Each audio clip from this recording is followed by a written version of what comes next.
Hi guys, it's Andrew here from Eastimate Wood Splitters today. Welcome back to the channel. I am out here in the wood yard. I have one of our Axis vertical splitters here, and I just want to point a few things out to you guys. We had a lot of comments at the Paul Bunyan show about 14 tons. I had a couple of guys ask me, well, 14 tons probably isn't going to be enough for me. Guys, when you're into one of these vertical machines, when you're into any kind of wood splitter, the design of it goes a long ways, and what we rate our splitters at is what you're going to get. If we say it's 14 tons, you're going to get all of 14 tons. But I'll show you a handful of things about the wedges on these things that a lot of people might not have noticed or haven't paid attention to. I'll show you here, guys. So, if you look at an Eastimate wedge, you can see how narrow that is. That's only an inch wide. Most of the other splitter manufacturers on the market are going to have a wider wedge, whether they have some sort of casing around it or whether the wedge itself is just wider.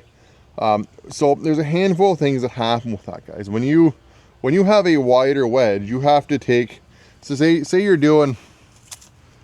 into a piece of elm or sycamore or gum or something really dense and stringy like that, you have to pull that wood apart.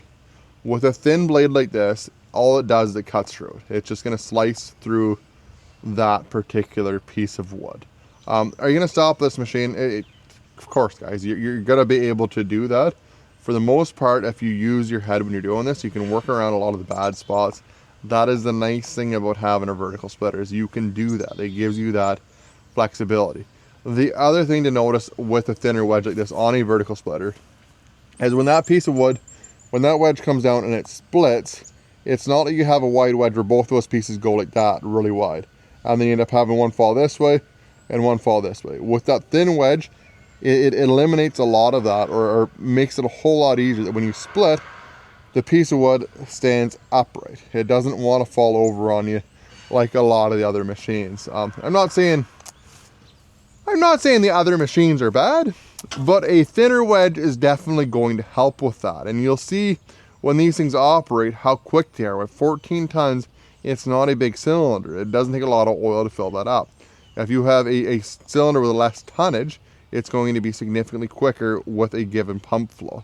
Where if you have a larger cylinder, it's going to slow down. So that is another advantage to it. And when you're into one of these vertical machines, that is the name of the game. Speed is the name of the game, because they're not as quick as a horizontal start with, and you're trying to make a premium product as quickly as you can.